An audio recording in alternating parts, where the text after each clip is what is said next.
Hello and welcome to Popcorn Dreams Gut Reactions. If you are looking for a quick spoiler-free review, then you have come to the right place. Today we are watching Predator. 20th Century Fox presents Arnold Schwarzenegger. Predator. The hunt begins Friday, June 12th at theaters everywhere. It was directed by John McTiernan and written by Jim and John Thomas, with a little bit of help from Shane Black, allegedly. Soldiers go into the jungle to save a senator from terrorists, but end up being hunted by a malevolent, invisible evil. It's an alien. You know it's an alien. It's a really old film. It's been out like 30 years ago. It's an alien. But it's invisible. Arnold Schwarzenegger, Carl Weathers, Bill Duke, Jesse the Body Ventura, Sonny Landham, Richard Chavez, Elpidia Carrillo, and Shane Black. Yes, they're good because of the film that they're in and the way it's shot. You don't need great actors to make this film work. You need people that are charismatic and that and help carry the dialogue and the movie without kind of making the viewer laugh too much. Laughing at them rather than with them. You want to laugh with them, obviously. It's not like Commando where you're laughing at them. And what we have here are a collection of the most charismatic action movie actors of the time. All of them looking buff as they could possibly be. All of them trying to out-machismo each other. You're bleeding, man.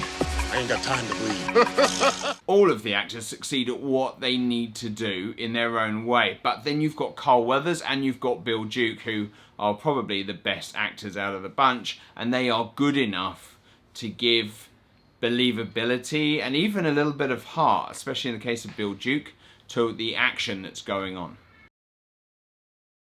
If you've ever seen a cheap action movie, you'll know that quite a lot of them are set in the jungle. Why? Because it's a cheap place where you can film quickly, even if you don't have a permit. I mean, you need to have a permit still, but you know, you could do it without getting caught. And a lot of movies do that. The problem with that is that you haven't built any sets, you don't have a lot of money in the production, and normally the films look exactly like that. They look cheap and are just boring because it's just some guys with guns running around a forest for about an hour and a half. Well, this film is partly responsible for that becoming a trope. This film does that, but does it excellently. It does it better than any other. It does all those things, so you've got a cheap location, but it doesn't look cheap.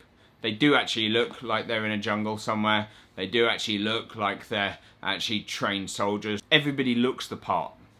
The scenery looks the part. Everything fits. And it doesn't look like they're 2 yards away from a car park in a movie lot. This movie is very aware of what it is. It's not an emotional biopic of a one-legged war veteran who learns to come to terms with the fact that he's now gay. It's about macho guys doing macho things, shooting big guns and fighting and rah! And both the cinematography, the writing, and the direction all help the story to achieve at what it's setting out to do.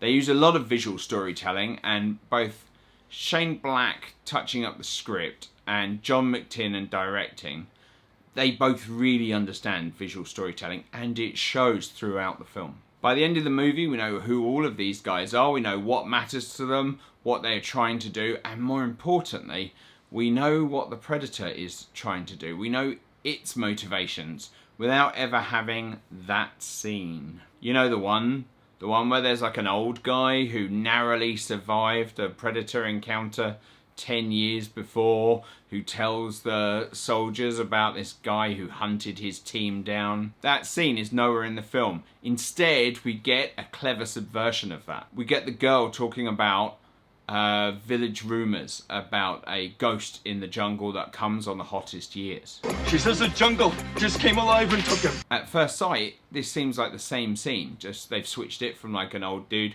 to like a young girl. But actually, she doesn't tell them anything about the Predator. She doesn't know anything about the Predator.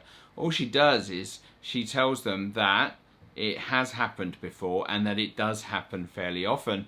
Often enough that the local villagers have an entire mythos built around it. And then we go to the predator and we see what his motivation is. He shows it to us. He keeps the skulls of only some of his victims. The others, he hangs upside down and he skins them. He was skinned alive! That tells us a lot, especially with one of the soldiers' deaths and the way it happens. We then see that he is used as a trophy. That tells us everything we need to know. The predator is a big game hunter, and the game that he's hunting is humans. He's killing us one at a time. We're all gonna die. The script is smart and extremely succinct. The story is not overly complicated, things are kept simple, everyone's motivations are clear, believable, and make sense for the character they're portraying. I rank Schwarzenegger films in 3 categories: crap, good, and Cameron. And this is firmly in the good section. In fact, I think I'd probably say it's one of the best action movies ever made, if not the best. It's probably this or Die Hard, not decided yet. It tells an excellent story that slowly cranks up the tension with enjoyable action that means something and carries the story forward. It celebrates the uber machismo 80s action movie whilst also subtly, and not so subtly, mocking it. It's just great. I cannot wax lyrical enough. In fact, go watch it now. That's a command. Now. Yeah, go on. Go. Thank me later.